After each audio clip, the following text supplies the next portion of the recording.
ایک زازان نام کا نا گویا تھا، آواز بڑی سریلی تھی.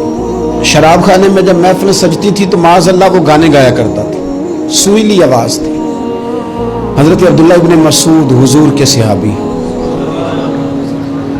حضور نے فرمایا عبداللہ ابن مسعود اسی طرح قرآن پڑھتے ہیں جس طرح میرے اوپر نازل ہوا تھا. عبداللہ ابن مسعود نا چھوٹا قد، پتلی پتلی ٹانگیں تھی حضرت عبداللہ ابن مسعود. ایک دم درخت پہ چڑھے ہوئے ہوتے تھے، کچھ لوگوں نے نا بچے کرتے ہیں نا مذاق، معاذ اللہ کچھ نے کہا کتنی پتلی ٹانگیں.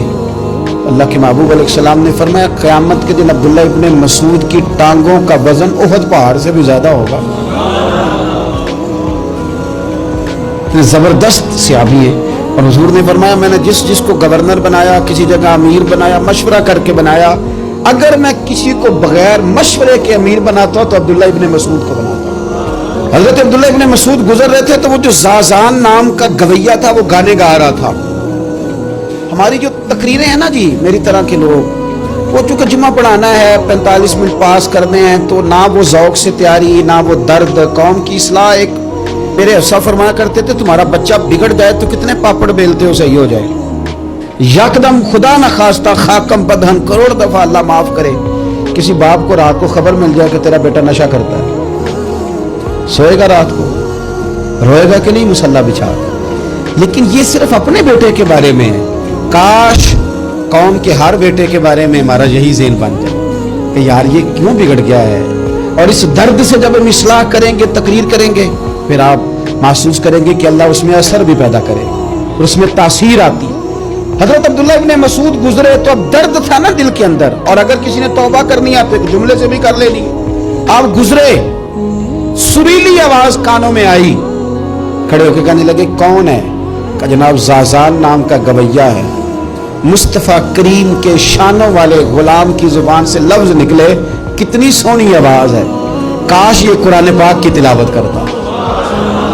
اللہ اکبر، کاش کوئی ایسا ہو تو صحیح جو ہمیں کہے کہ کاش یار تو قرآن پڑھتا، کتنی سونی آواز ہے، کاش تو نعت پڑھتا. کوئی کہے تو صحیح، کوئی کہتا ہی نہیں. کوئی کہتا ہی نہیں کتنا سونا چہرہ ہے، کاش اس پہ داڑھی ہوتی. کوئی کہتا ہی نہیں میری ملت کے جوانوں. سینکڑوں لوگ ہیں. ایک بچہ مجھے ایک دفعہ ملا لاہور میں تو میرے گلے رکھ کے اس طرح رویا جس طرح کو بچھڑا ہوا روتا ہے.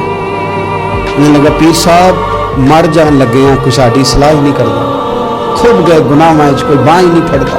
کوئی ملے تو صحیح ہمارے دکھوں کا مداوع کرے.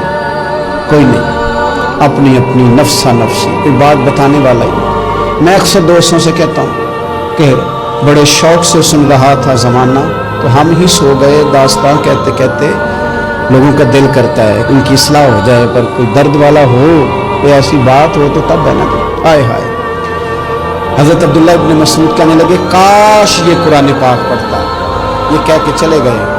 باہر وہ نکلا نا، جب سارے لوگ باہر نکلے اس معاذ اللہ بری مجلس سے، تو چین گوئیاں ہو رہی تھی کہ آج تو یہاں حضرت عبداللہ ابن مسعود بھی آئے تھے. تو زازان سے کسی نے کہا کہ آج نا حضرت عبداللہ ابن مسعود نے تیری آواز سنی، تیری آواز. تو وہ کہہ رہے تھے کاش اتنی سونی آواز سے قرآن پڑھتا تو مزہ آتا، کاش. وہ کہنے لگا نبی پاک کے صحابی نے میرا نام لیا، گویا ہو کے میرا ذکر کیا ہے. حضرت عبداللہ ابن مسعود نے میرا نام لے کے کہا کہ کاش میں قرآن پڑھتا. اور میرے لیے کہا مصطفیٰ کے صحابی نے، حضور سے قرآن سیکھنے والے کی خواہش ہے کہ میں قرآن پڑھوں. دوڑے گئے، کدھر ملیں گے عبداللہ ابن مسعود؟ فلاں فلاں جگہ غسل کیا، وضو کیا، پیروں میں لگ گئے جا کے. کہنے لگے سونیا جس کے قرآن پڑھنے کی تعریف مدینے والے کریں وہ میرے بارے میں کہے کہ مجھے قرآن پڑھنا چاہیے تھا. آج سے میں نے ٹھوکر ماری سارے گانوں کو، سکھاؤ مجھے قرآن، میں قرآن ہی پڑھا کروں. میں قرآن پڑھوں گا، میں پڑھ پڑھ کے سناؤں. لوگ میری زبان سے اللہ کے کلام کی تلاوت سنا کریں گے. کوئی بیٹھا ہوا مجھے دور دعا دیتا ہے، میں ڈوبتا ہوں سمندر اچھال دیتا ہے. کوئی تو ہو نا جو کہے، کوئی تو. فرمانے لگے بس ہو گئی حضور، آپ دیکھیں گے میں قرآن ہی پڑھوں گا.